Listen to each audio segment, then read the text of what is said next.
تازہ ترین ویڈیوز کے لیے چینل کو سبسکرائب کر کے بیل آئیکن اور آل نوٹیفیکیشن پر کلک کریں تاکہ آپ کو ملے ہر اپڈیٹ سب سے پہلے۔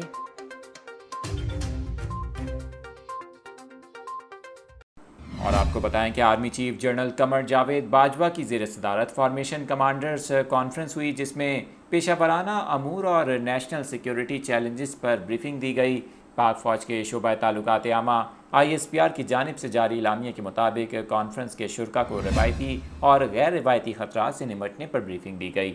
ISPR کی جانب سے جاری اعلامیہ میں یہ بھی کہا گیا کہ فورم نے ادارے اور سوسائٹی کے درمیان تقسیم پیدا کرنے کی مہم کا نوٹس لیا ہے۔